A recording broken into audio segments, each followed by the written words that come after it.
Bueno, buenas tardes. Hoy vamos a empezar la unidad 3 del curso de ICB2, la unidad que trata sobre evolución biológica. Eh, Esta unidad, si ustedes miran el cronograma del curso, consta de 4 clases y luego la unidad de ecología son 2 clases y son las últimas previas a la semana de parciales.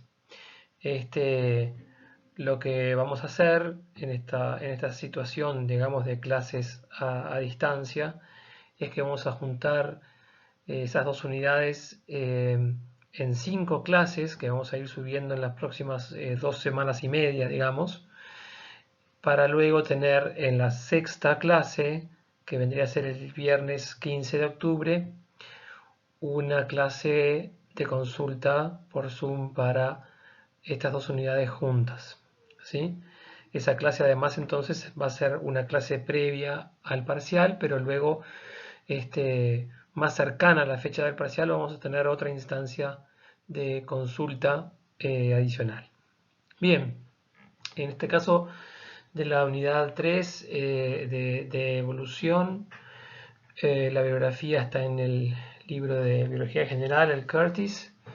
En realidad nosotros listamos 4 capítulos, que es bastante excesivo de alguna manera para el contenido del curso, pero diferentes temas que nosotros damos en esta unidad están incluidos en esos 4 capítulos, por lo que van a encontrar en esos capítulos muchos temas a los cuales nosotros no nos referimos. Ustedes a la hora de estudiar entonces simplemente jerarquizan los temas que cubrimos en estas clases de evolución, sin querer decir con esto que los otros temas no son importantes, pero de alguna manera escapan a lo que nosotros queremos incluir en este contexto de un curso de introducción a la biología dentro de Facultad de Química. La unidad de evolución se divide digamos, cómo nosotros estructuramos la unidad. Bueno, en la primera clase vamos a hablar de qué queremos decir cuando hablamos de evolución biológica, cuáles son las evidencias y a qué nos referimos cuando hablamos de requisitos. Eso más bien se asocia a la siguiente clase, que es la clase más de selección natural o de mecanismos evolutivos, entre ellos selección natural. Esta parte de mecanismos evolutivos eh, es la segunda clase entonces de la unidad, y en la tercera clase vamos a hablar un poco de qué queremos decir cuando hablamos de especies, cómo se originan las especies, y en el final de esa misma clase algunos conceptos muy básicos y muy generales sobre las diferentes hipótesis sobre el origen de los primeros seres vivos. Bien, vamos entonces a empezar con esta primera clase. Para eso vamos a dejar de grabar el video. Bueno, para empezar a ver un poco qué queremos decir cuando hablamos de evolución, quiero compartir con ustedes un video que está disponible en YouTube. De hecho, acá abajo está el enlace que después va a quedar disponible en las transparencias en formato PDF. O sea que pueden acceder a través del enlace. El video está originalmente en inglés. Yo lo voy a tener, entonces lo voy a mostrar sin sonido y comentarlo a medida que va avanzando. Básicamente, quizás algunos de ustedes sepan qué quiere decir una placa de Petri. Acá en inglés dice Petri dish. Una placa de Petri es una herramienta muy común y muy básica de microbiología, que es donde suelen hacerse crecer diferentes microorganismos. Cuando ustedes se hacen algunos análisis clínicos donde crecen microorganismos, probablemente utilicen cajas de Petri, y a esas cajas de Petri se les pone un medio sobre el cual la bacteria crece. No va a crecer, digamos, sobre el vidrio. Ese medio suele estar constituido por una sustancia que se llama agar, que tiene una consistencia de alguna manera como un gel, pero bastante duro, dependiendo de la concentración que tenga.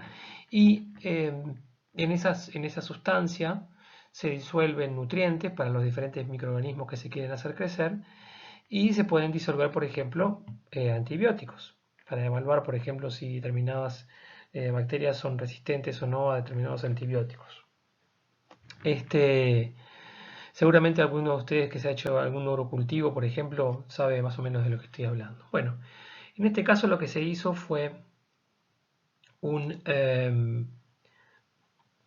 una placa de Petri pero enorme, más o menos de 1,20 m por 60. Acá aparecen pies, 4 pies por 2 pies. Pero básicamente es lo mismo. Y esa placa de Petri la dividieron en varias secciones. Y en esas secciones lo que hicieron fue, en una primera placa, en una primera capa de agar, digamos, disolvieron antibióticos en diferentes concentraciones. Un antibiótico en diferentes concentraciones. Sin antibiótico, y luego 1, 10, 100, 1000, siendo 1 la cantidad de antibiótico con la cual Escherichia coli puede apenas crecer. Ya en 10 no debería crecer. Luego por encima hicieron otra capa de agar, de forma tal de que la bacteria pudiera crecer sobre ella. Y acá entonces sembraron la bacteria, que creció sin ningún problema, donde no había antibiótico, y cuando apareció el antibiótico, hasta que no apareció algún mutante capaz de crecer en esa concentración de antibióticos 10 veces más grande, no creció. Pero luego vieron como en diferentes lugares de donde estaba creciendo la bacteria, empezaron a aparecer entonces bacterias resistentes. Resistentes primero a la concentración por 10, después a la concentración por 100, resistentes por 1, resistentes por 10, resistentes por 100. Les costó más o menos 11 días. Este video está muy acelerado. Esto en total son 11 días de crecimiento bacteriano hasta que aparecieron bacterias, colonias de bacterias resistentes entonces a una cantidad enorme de antibióticos, 1000 veces más que lo que debería ser apenas la cantidad que podría llegar a crecer o no Escherichia coli. Bueno, básicamente lo que estamos mostrando here, en este caso, es justamente cómo a través del tiempo esta bacteria, Escherichia coli, inicialmente incapaz de crecer en medio con antibiótico, va generando entonces mutaciones, y esas mutaciones le van permitiendo, va acumulando mutaciones y le va permitiendo entonces crecer en concentraciones más y más y más grandes de antibióticos. Por eso se habla entonces de la evolución de esto. Es justamente un proceso evolutivo medido en una escala de tiempo muy, muy pequeña.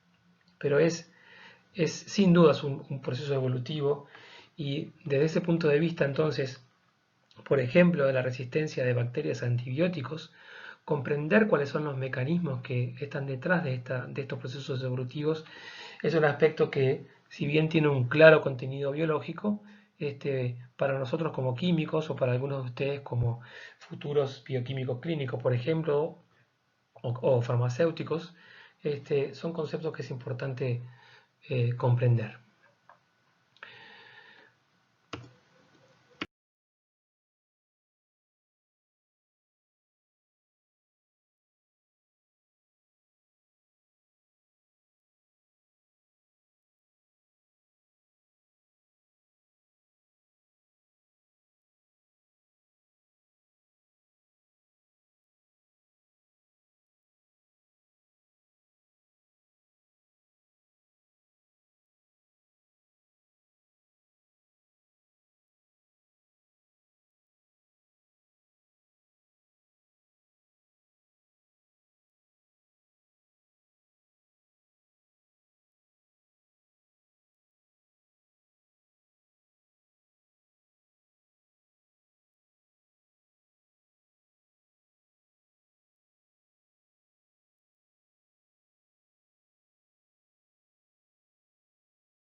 Veamos ahora otro ejemplo que no tiene nada que ver con el anterior.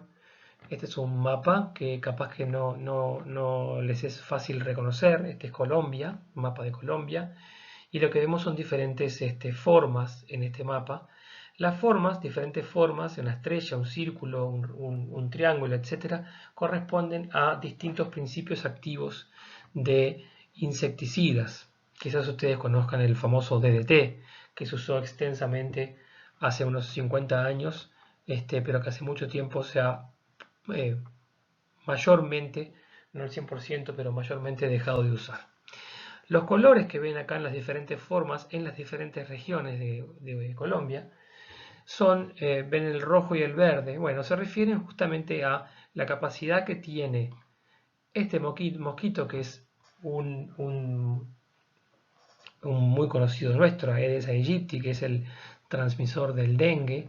Para nosotros el dengue es una enfermedad bastante ajena, aunque el mosquito está instalado en Uruguay hace mucho tiempo. No tenemos lo que se conoce como dengue de circulación local, digamos, ¿no? Sino que los casos de dengue suelen ser importados de otros países por gente que viaja y ahí quedan, la persona se cura, digamos, y ahí queda la enfermedad, pero no hay, el mosquito es el transmisor, el agente vector de esta enfermedad y básicamente por cuestiones de epidemiología no se transmite efectivamente.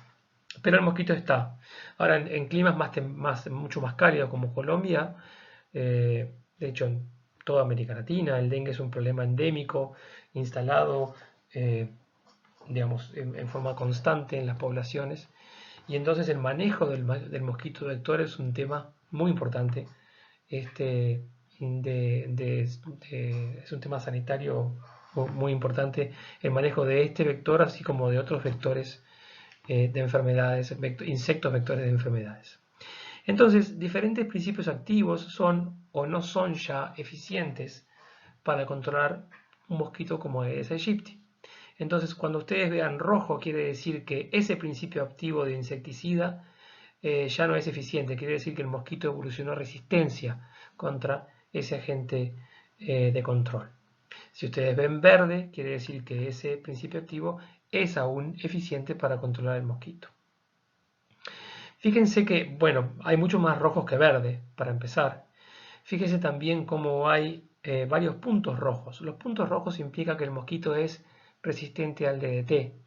Es interesante esto porque el DDT en Colombia no se usa hace muchos años y sin embargo el mosquito que vive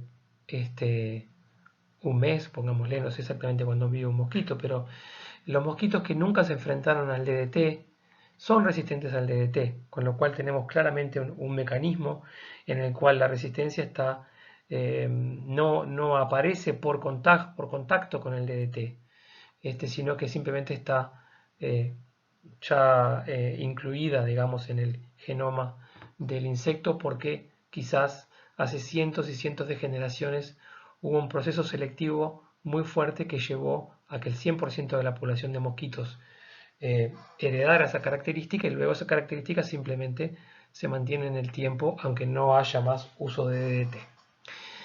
¿Por qué les cuento esto? Bueno, les cuento esto simplemente porque también comprender esto es un proceso, el proceso de evolución de resistencia a un principio activo es también un proceso evolutivo en una escala de tiempo muy pequeña comparado con los procesos evolutivos normales, pero básicamente es el mismo tipo de proceso.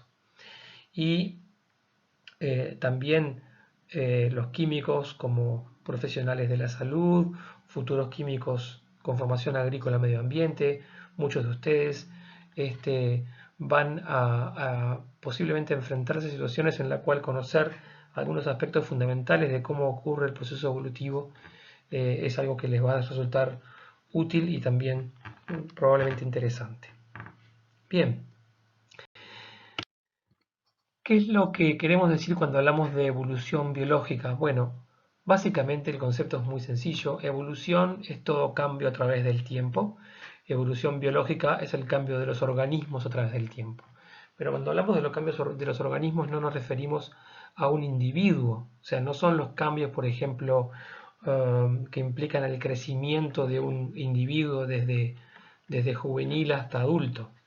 Eso es el desarrollo del individuo, pero no es evolución. Cuando hablamos de evolución nos referimos a cambios de los organismos, pero de los organismos en forma más amplia, de una especie, de una población, y cambios a través de tiempos más largos que los cambios que sufre un individuo. ¿Por qué es esto? Bueno, porque los cambios evolutivos implican un concepto adicional que se conoce como descendencia con modificación.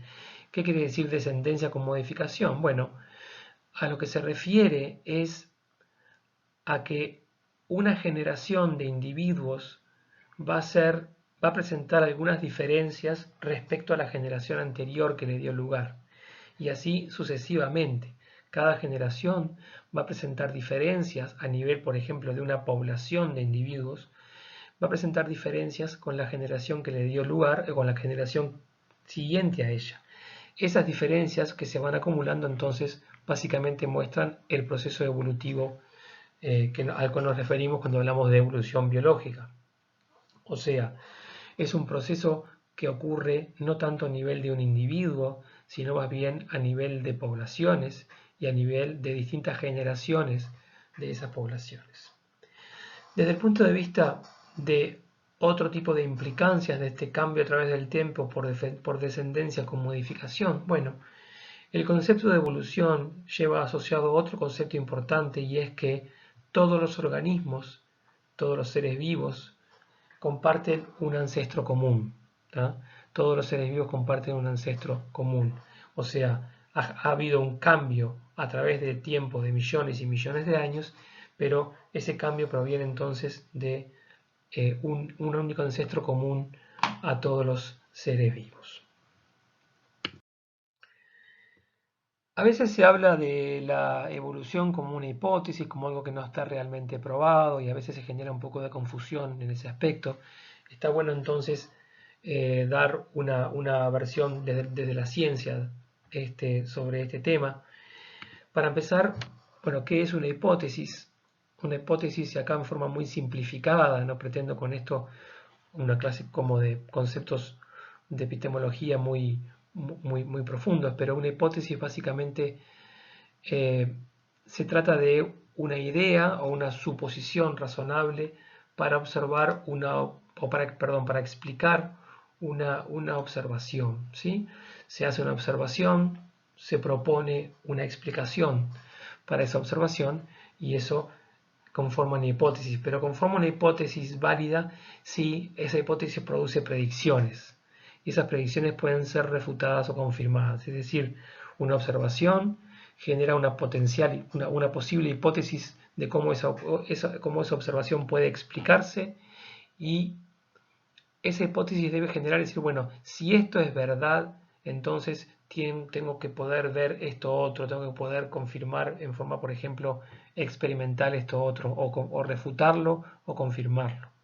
Eso es lo que diferencia a una hipótesis válida, digamos, a explicaciones que tienen que ver con procesos sobrenaturales, porque esas no pueden simplemente confirmarse o refutarse experimentalmente.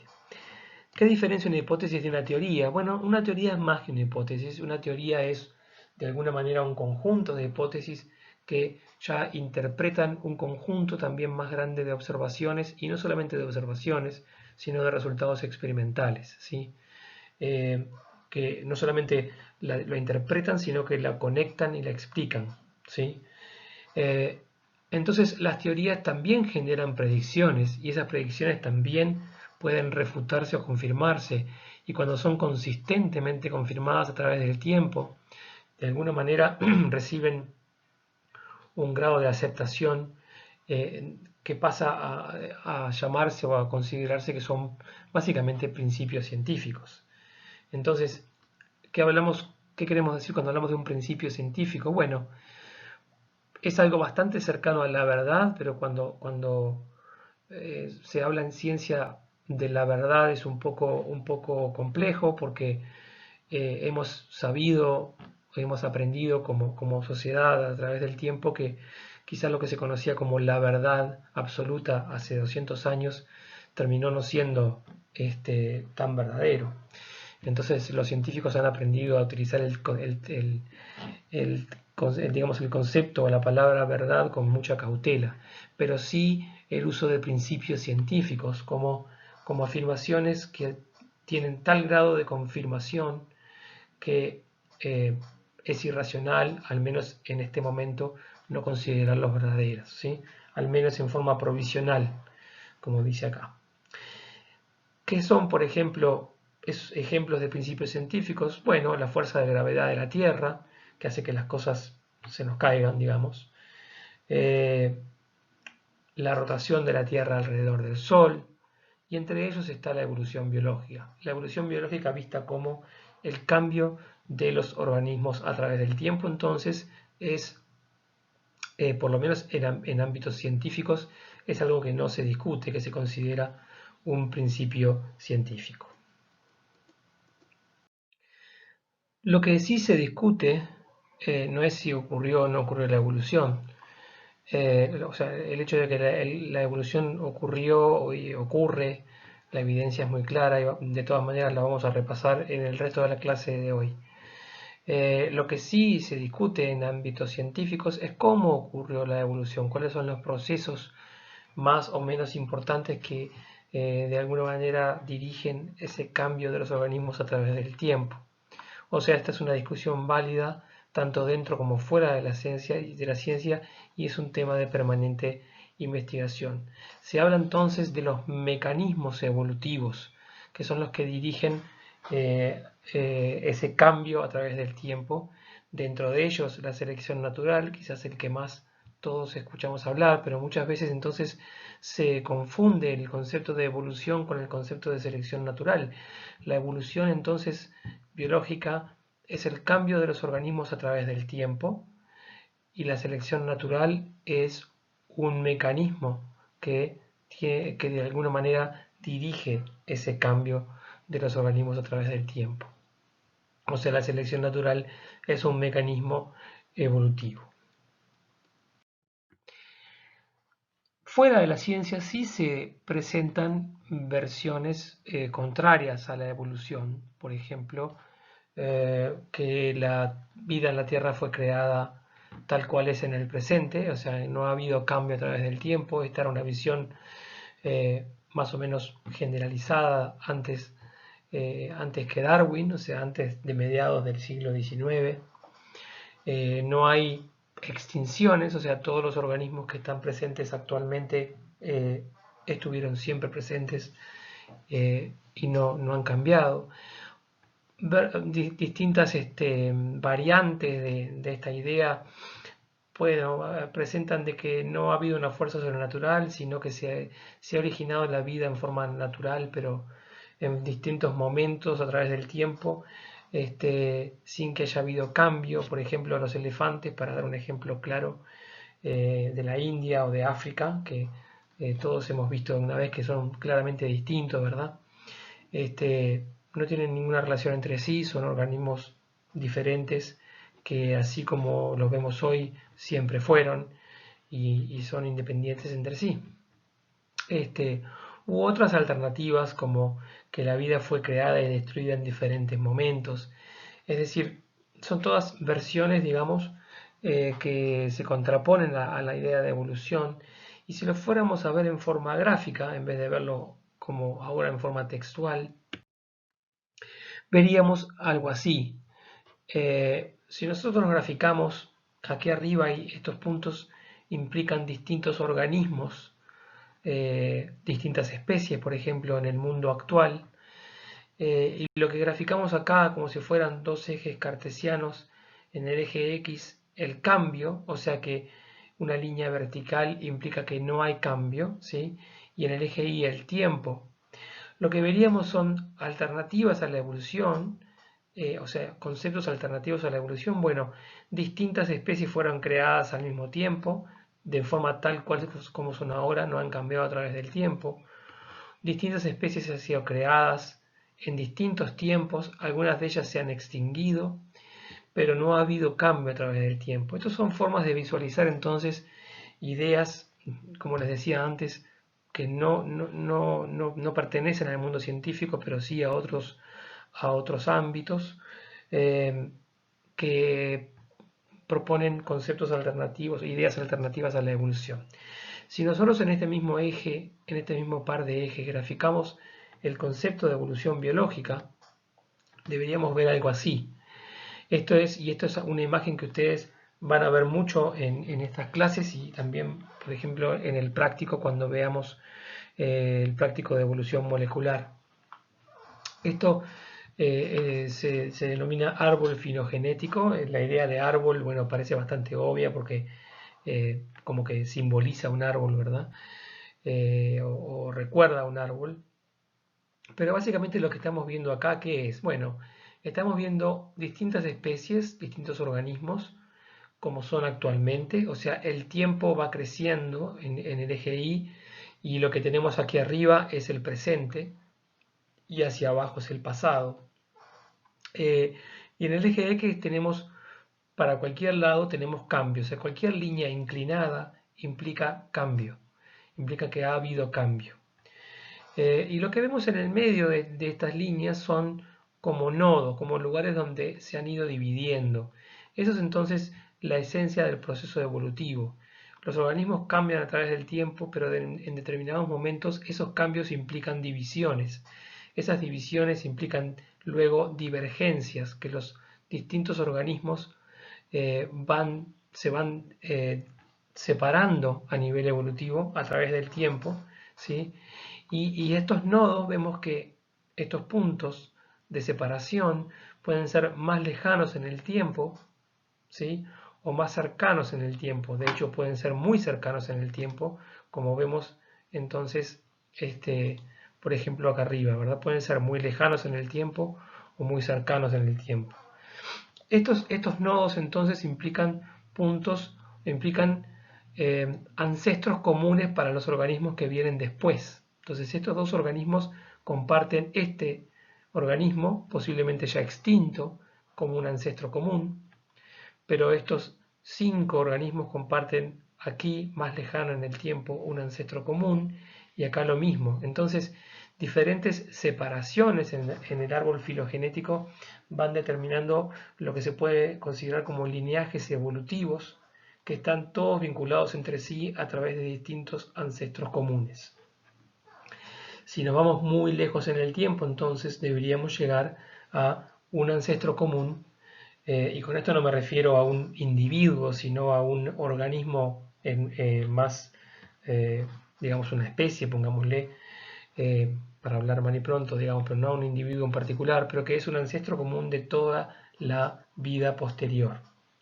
Entonces, cuando hablamos de cuáles son las evidencias del proceso evolutivo, vamos a ver que diferentes tipos de evidencias del proceso evolutivo apuntan a diferentes aspectos de este árbol filogenético. Por ejemplo, apuntan a demostrar justamente el cambio a través del tiempo, evidencias que demuestran el cambio a través del tiempo, o evidencias que apoyan la idea de ancestros comunes.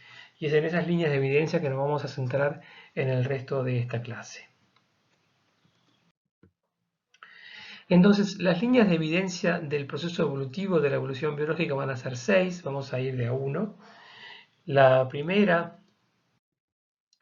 apunta o las primeras dos en realidad, apuntan a mostrar evidencias o ejemplos de estas líneas inclinadas, del cambio a través del tiempo. Básicamente, lo que implica el cambio a través del tiempo es que los organismos, como en forma general, tienen una historia, ¿verdad? Esa historia entonces está implicada en esta línea de cambio, en estas líneas de cambio a través del tiempo.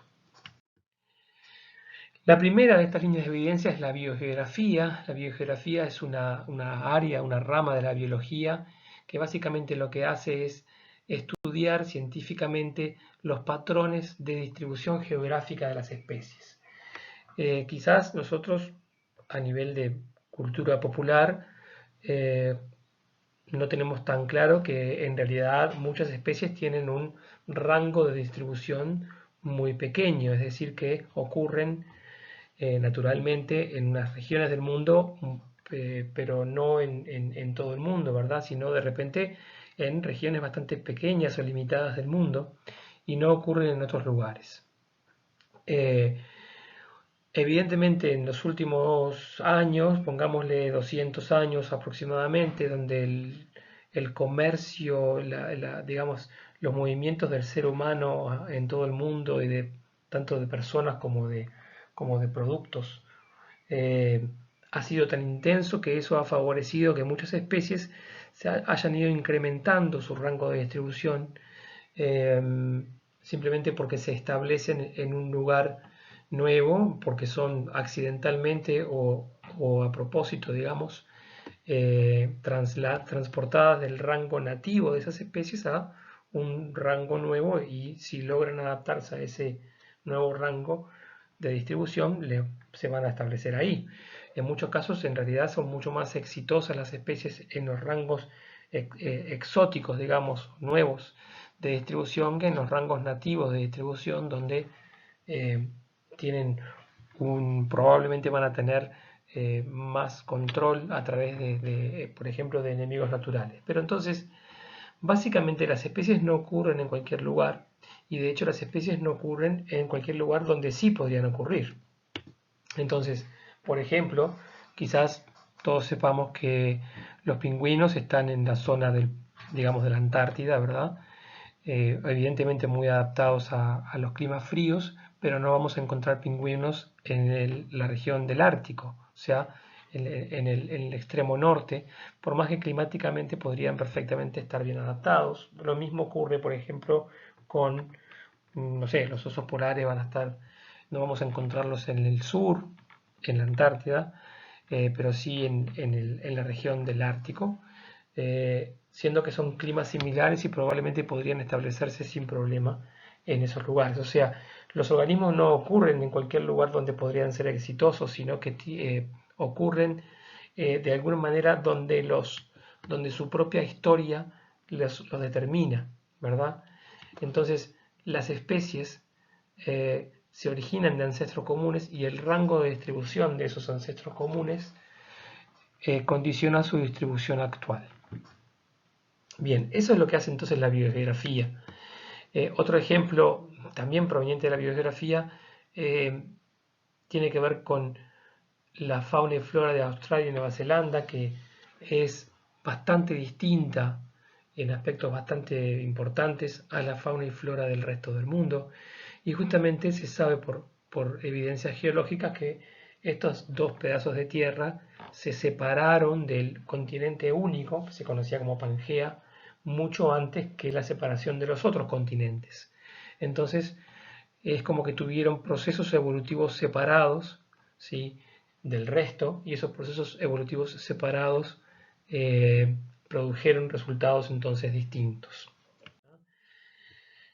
Eh, Similar con la biogeografía, pero diferente porque se trata de evidencia tangible, son los fósiles. Los fósiles muestran también este cambio a través del tiempo o el proceso histórico de las especies. Entonces, los fósiles, para empezar, son restos de organismos, restos generalmente duros, como huesos, dientes, etcétera, que en las condiciones en las que quedaron sepultados se conservaron. En general, esas condiciones implican la ausencia de oxígeno, ya que en presencia de oxígeno con el tiempo se irían degradando.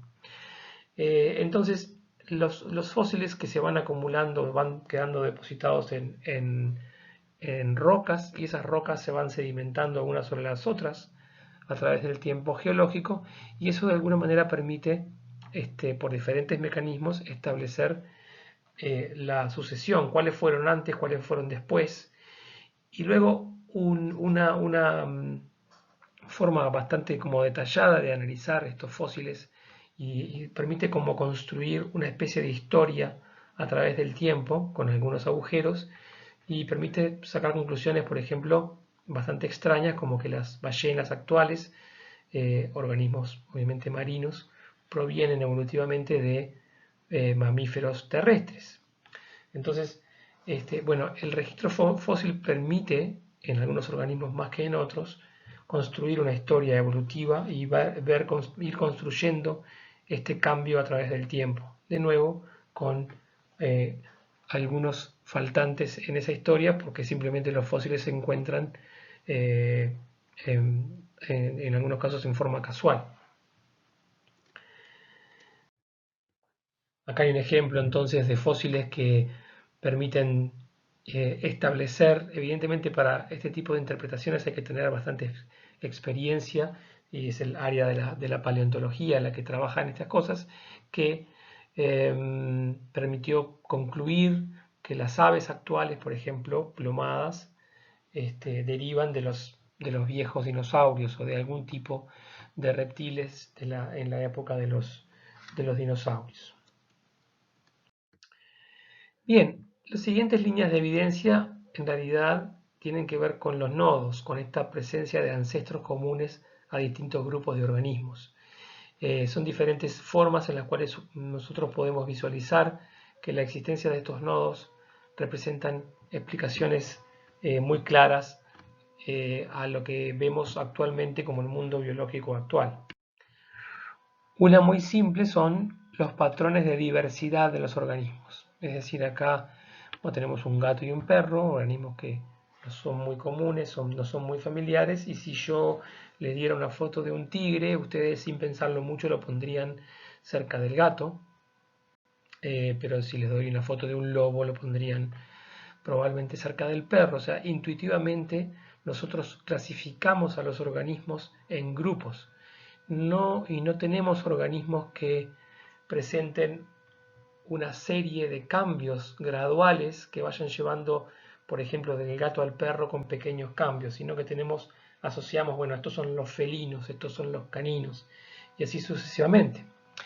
Ese tipo de agrupamiento de los organismos es nuestra idea intuitiva justamente de los ancestros comunes, los organismos que nosotros agrupamos claramente dentro de ciertos grupos y que se refleja en la clasificación taxonómica de los organismos, evidencia entonces la descendencia de ese grupo de organismos a partir de ancestros comunes. Otro tipo de evidencia sobre la presencia de ancestros comunes son las estructuras o los estudios que provienen del área que se llama anatomía comparada, que es decir, comparar justamente anatómicamente distintos organismos del mundo biológico actual y ver cómo hay ciertas estructuras que claramente tienen una similitud en su formato básico, por más que presenten distintas funciones.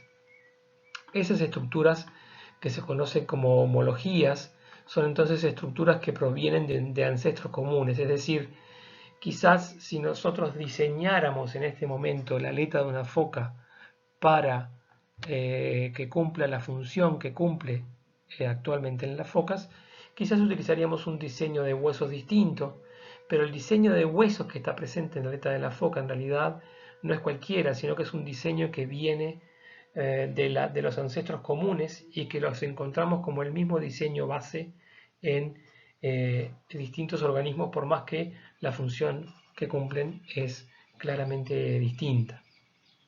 Entonces las homologías son estructuras que tienen un diseño básico que se explica porque provienen de ancestros comunes. En contraposición a las homologías tenemos otro tipo de estructuras que a veces se les llama estructuras análogas o estructuras homoplásicas y que tienen una diferencia en su diseño básico pero que cumplen funciones similares.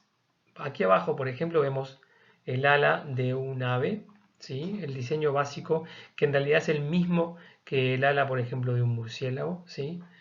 Y cumplen la misma función, pero cuando vamos a ver el ala de un insecto encontramos una estructura de base totalmente distinta que claramente, por más que cumplen con una misma función, que obviamente es volar, su origen evolutivo no es el mismo, ¿sí? Este es el concepto entonces de estructuras análogas u homoplásicas. Entonces provienen de líneas evolutivas diferentes, pero provienen por un proceso que se conoce como evolución convergente, que es entonces procesos evolutivos distintos, pero que tienen solucionan de alguna medida, hablando en términos evolutivos, un mismo problema o una misma función. Bien, siguiendo entonces con la idea de que las evidencias evolutivas son evidencias de este tipo de concepto gráfico del árbol filogenético, vamos a pasar a la siguiente, que son la observación de cambios, o sea, volvemos a hablar, a mostrar evidencias respecto a los cambios a través del tiempo, pero en escala pequeña. Uno de los problemas que tenemos nosotros para ver claramente este concepto de evolución es que nuestro marco de tiempo es necesariamente corto, porque tiene que ver con nuestra propia vida, digamos, con nuestros propios tiempos. Para nosotros un año es claramente un periodo, un día, un año, es claramente un periodo muy claro, muy fácil para nosotros de visualizar, pero cuando pasamos a hablar de 1000 años, 100.000 años o 1.000.000 de años, empezamos a tener problemas de entender qué quiere decir eso, porque son tiempos muy grandes. Entonces nos resulta difícil entender que un proceso muy lento genere cambios tan drásticos eh, como justamente la evolución de la diversidad de los organismos generada a través de procesos evolutivos muy lentos nos resulta como difícil de entender, y entonces a veces ver eh, procesos evolutivos en pequeña escala no solamente sirve como evidencia para el proceso evolutivo a larga escala, a gran escala, sino que también nos permite visualizar más fácilmente el proceso en sí. Uno de estos es la selección artificial de organismos. La selección artificial se contrapone con la selección natural, que ocurre naturalmente. La selección artificial es un proceso de selección dirigido por el ser humano. Es un proceso que es muy claro, por ejemplo, en organismos domesticados, y quizás el que tengamos más claro son los perros, ¿verdad? Los perros en no mucho tiempo, quizás en algunos miles de años en que el ser humano ha domesticado al perro, a través de cruzamientos dirigidos, se ha logrado una diversidad muy grande que cuesta creer que justamente provengan de un único ancestro común. Esto es un ejemplo entonces de cómo la selección dirigida puede generar una enorme diversidad en relativamente poco tiempo cuando hablamos de tiempos geológicos. Otro proceso microevolutivo bastante conocido eh, en pequeña escala, o sea, en un corto tiempo, pero que es un proceso de selección natural y no de selección artificial, es esto que se conoce como melanismo industrial. Melanismo se refiere a justamente el color, en el caso nuestro, por ejemplo, del ser humano, hablamos del color de la piel, acá estamos hablando de insectos, o sea que no hablaríamos de piel, pero hablamos en definitiva del color, y tenemos entonces una misma especie con dos fenotipos distintos, claramente distintos, un fenotipo que es como moteado, ¿verdad? Con un color moteado que no se ve muy claramente, pero que está acá. Acá tenemos una polilla, entonces, que perfectamente queda escondida en los líquenes de los árboles. Y otro fenotipo, recordemos que es la misma especie, o sea, se pueden cruzar entre sí, que es negro y que en presencia de estos líquenes, bueno, queda mucho más destacada. Entonces, las proporciones de estos dos fenotipos en ciertas poblaciones de estas polillas se han ido cuantificando a través de mucho tiempo, desde justamente eh, mediados del siglo XIX. O sea, estos son evidencias que gente, digamos, fue y contó, digamos, las proporciones de una manera metódica. Y este fenotipo moteado era mucho más común que el fenotipo negro. La explicación era bastante obvia. Bueno, el fenotipo moteado quedaba más escondido en los líquenes y por lo tanto iba a sufrir menor depredación. Sin embargo, acerca de los 1900, comienzos del siglo XX, en las regiones cercanas a grandes ciudades donde ocurrió entonces la revolución industrial con mucha carga de combustión de carbón, por ejemplo, los líquenes, que son organismos muy sensibles a la contaminación atmosférica, en muchos casos desaparecieron, quedaron entonces las cortezas de los árboles a la vista, y entonces, como pueden ver acá, este fenotipo moteado pasó a ser mucho más evidente, y de hecho lo que se demostró con registrando a través del tiempo los cambios, digamos, en las proporciones de estos dos fenotipos, es que el fenotipo negro incrementó mucho su proporción, hasta 90%, cuando antes era mucho menos que la mitad. Y lo otro que se hizo también fue experimentalmente probar que justamente la depredación de pájaros tenía mucho que ver con la presencia de uno u otro fenotipo y con la presencia o no de líquenes en los árboles. Por lo tanto, entonces, estamos hablando de un caso de selección natural, como vamos a ver en la clase que viene, y no de selección artificial. Más adelante en el tiempo, ya estamos hablando muy cerca de nuestros días, digamos, con las herramientas moleculares de hoy por hoy, lo que se puede ver es que se puede llevar justamente a nivel de una región de un cromosoma, y esa región llevarla realmente al nivel de pares de bases y de unos pocos miles de pares de bases, ¿sí?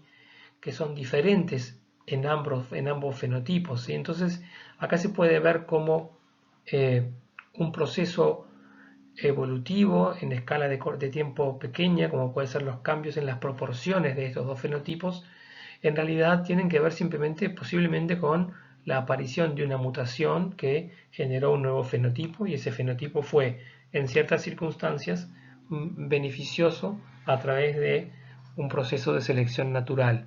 Comprender eso, entonces, una mutación que probablemente apareció al azar, o que sin duda apareció al azar, que generó un nuevo fenotipo que en ciertas circunstancias fue beneficioso y por lo tanto se expandió en la población. Comprender eso cabalmente es básicamente comprender cómo ocurre entonces la evolución a través de selección natural. Y eso se puede llevar a comprender desde contar la presencia de estos fenotipos en campo hasta llevar al mismo cromosoma y entender el proceso evolutivo ya desde el punto de vista más molecular, si se quiere llamar de alguna manera. Bien, otra línea de evidencia que tiene que ver con ancestros comunes, pero ya mucho más lejano en el tiempo, ¿sí? Y con la presencia quizás de un único ancestro común para toda la vida moderna, proviene de herramientas también moleculares de unos pocas decenas de años atrás, y tiene que ver con la genética y con la biología molecular. En esta figura lo que estamos viendo es una misma proteína. Acá, no sé si recordarán de ICB1, que los distintos aminoácidos se nombran con palabras de 3 letras, ¿verdad? Pero también hay una nomenclatura diferente para los diferentes aminoácidos en una proteína, que son simplemente una letra. Cada una de estas letras es entonces un aminoácido. Ahora, lo que pueden ver también son colores. Los colores, lo que les está mostrando es que en un mismo color tenemos que hay el mismo aminoácido en la misma posición de esa proteína. Pero esa proteína es una proteína muy común de una enorme diversidad de seres vivos, es una proteína que cumple una función muy básica de los seres vivos. Entonces ocurre tanto en el ser humano, como en el canguro, como en el atún, como en el arroz, ¿verdad? O sea, en una enorme diversidad de seres vivos. Y sin embargo vemos que en organismos tan diversos vamos a nivel de esa misma proteína y encontramos que cumple la misma función, pero que además tiene un grado de homología muy alto. Vieron que otra vez utilizamos la palabra homología como la utilizamos hace un rato para hablar de estructuras más a nivel anatómico. El mismo concepto de homología se puede utilizar también a nivel de aminoácidos en una proteína o a nivel, por ejemplo, de bases en una región del genoma, de secuencias en una región del genoma, que básicamente tienen que ver con lo mismo, apuntan a la idea de ancestros comunes, ¿verdad? Y si llevamos esto a un extremo, la universalidad del código genético, que ustedes lo vieron, es decir, que para hacer la traducción del lenguaje de nucleótidos al lenguaje de aminoácidos, ¿sí? Ustedes vieron esto con detalle en ICB1. Hay un código genético, ¿verdad? Que tres nucleótidos entonces van a traducirse en un cierto aminoácido. Ese código genético es universal, todos los organismos lo utilizan, entonces eso es una evidencia bastante importante para argumentar que justamente ese código genético proviene de un ancestro común muy lejano en el tiempo y común a todos los seres vivos modernos. Bien, vimos entonces algunos aspectos en 6 líneas distintas de evidencia del proceso evolutivo. Volvemos a destacar entonces que el hecho de que la evolución ocurrió entonces es algo que la evidencia como recién lo vimos, lo deja en forma clara, tanto el cambio a través del tiempo en los seres, en los organismos, como la presencia de ancestros comunes en ese proceso de cambio. La clase que viene vamos a ver los mecanismos evolutivos, pero básicamente lo que me gustaría dejar sentado para la clase que viene es uno de los mecanismos más conocidos, que es justamente la selección natural. Ese fue justamente el aporte de uno de los biólogos más reconocidos en la historia de la biología, que es justamente Charles Darwin, que aproximadamente a mediados del siglo XIX propuso un proceso por el cual los cambios a través del tiempo podían darse. Es decir, la idea de evolución en realidad es previa al trabajo de Darwin. Lo que Darwin propuso fue un mecanismo plausible para ese cambio, un mecanismo que contradecía la visión primordial de la época y que luego a través del tiempo se vio que era el mecanismo más importante o un mecanismo de los más importantes.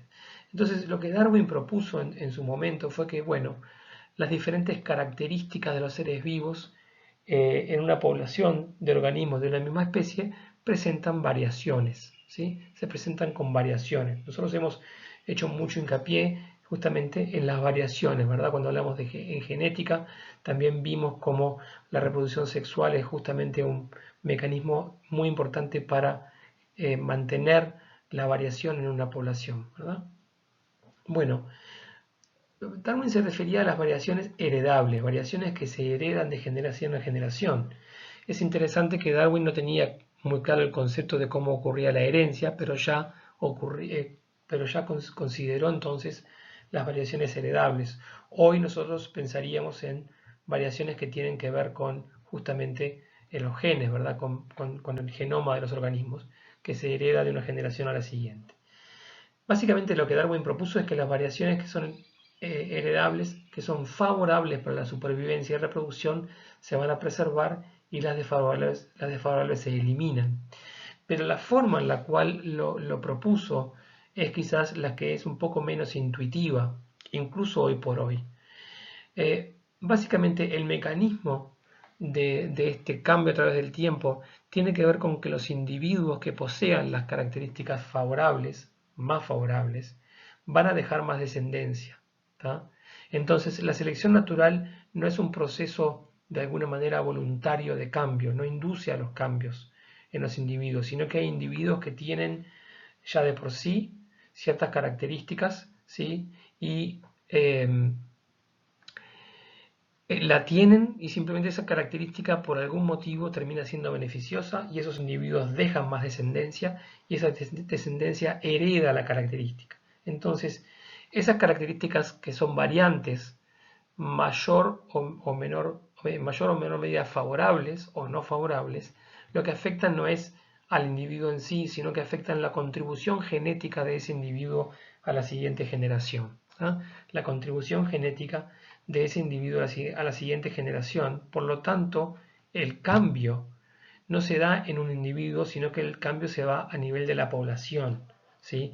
En la población de individuos, en la siguiente generación y en la siguiente y en la siguiente, entonces una característica favorable va a estar presente en una proporción cada vez más grande de la población, hasta que quizás esté presente en el 100% de la población, como por ejemplo vimos el caso de la resistencia de los mosquitos al DDT, ¿verdad? Por más que los mosquitos no estaban en ese momento siendo controlados por DDT, todos eran resistentes al DDT simplemente porque en algún momento, quizás cientos y cientos de generaciones atrás, hubo un proceso selectivo, ¿sí? Y aquellos mosquitos que de alguna manera por casualidad tenían ciertas características que los transformaron en resistentes al DDT, fueron seleccionados a favor en forma tan importante que hoy el 100% de la población tiene esas características. Así es como funciona justamente la evolución de resistencia. En un caso de selección natural, de selección, perdón, artificial, como puede ser el DDT, pero así también funciona en forma más lenta la evolución a partir de procesos de selección natural. Entonces, el resultado de este mecanismo que propuso Darwin y que en su momento fue muy revolucionario, es que digamos, lo que aumenta es la cantidad o la proporción de individuos en una población que poseen esa característica favorable. Eso va a ir aumentando a través de generaciones sucesivas y esas características son lo que hoy llamamos entonces una adaptación, algo que parece, entre comillas, diseñado por un ingeniero, digamos, en realidad es el proceso de que esa característica se fue como moldeando a través del tiempo y aumentando eh, su presencia en una población de individuos. A estos cambios a través del tiempo en una población se le conoce como procesos de microevolución, y a la acumulación de grandes modificaciones que generan nuevas especies y nuevos grupos de especies es lo que se conoce como macroevolución. Entonces,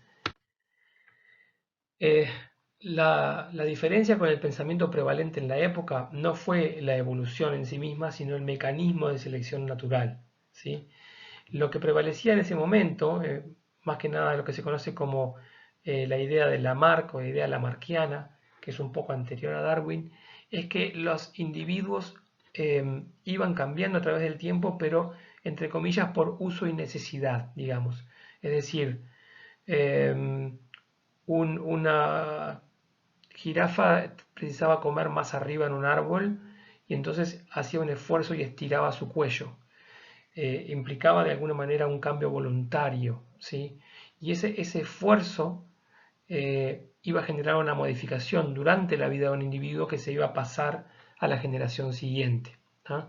Entonces la diferencia básicamente es que previamente se hablaba de caracteres adquiridos, entre comillas, por uso y necesidad, mientras que Darwin proponía caracteres heredables. Darwin proponía, bueno, tengo una población de 1000 jirafas, algunas tienen simplemente un cuello más largo que otras, es un carácter heredable, las que tienen cuello más largo van a dejar más descendencia y entonces generación tras generación vamos a ver que la población tiene cada vez más el promedio del cuello más largo, pero el carácter no fue necesariamente adquirido por un individuo, sino que se fue transformando a nivel de distintas generaciones. Entonces, el gran inconveniente que tenía esta idea de Darwin es que Darwin no tenía ni idea cómo ocurría este proceso de herencia.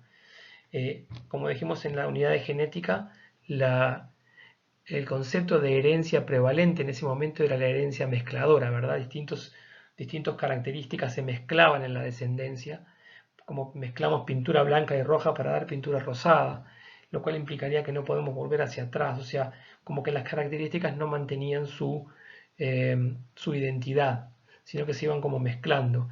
Y eso como que de alguna manera mataba esta idea de Darwin, y entonces esta idea en realidad volvió a surgir cuando los conceptos de Mendel reaparecieron ya a principios del siglo XX, y ahí quedó claro que lo que proponía Darwin era claramente posible por esos mecanismos de herencia basadas básicamente en genes y en sus distintos alelos. Ya Darwin entonces en sus propios trabajos, esta es una foto muy famosa, ya empezó a poner, digamos, esta idea de ancestros comunes y de cómo se iban divergiendo o separando las especies a través del tiempo. Esto que estamos viendo acá en un escrito que será de mediados del siglo XIX, lo podemos ver igualmente en un paper moderno, digamos, ¿verdad? Básicamente es lo mismo, básicamente es, y lo podemos ver tanto a nivel de especies, de cómo las especies se van separando a través del tiempo a partir de un ancestro común, o lo podemos ver, y es este el caso, en ciertos genes o en ciertas proteínas. Entonces el concepto de evolución biológica, que generalmente lo pensamos a nivel de organismos, o sea, de especies, también se puede llevar a un concepto de evolución a nivel molecular, es decir, a nivel de cómo las proteínas, cómo los genes y las proteínas que esos genes codifican también van evolucionando a través del tiempo.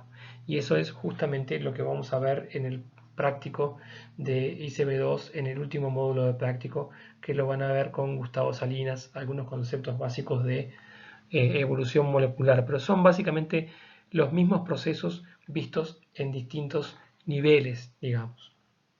Muy bien, con esto terminamos entonces la primera clase de esta unidad 3 de evolución y estoy subiendo la segunda clase este próximo viernes. Espero que estén muy bien.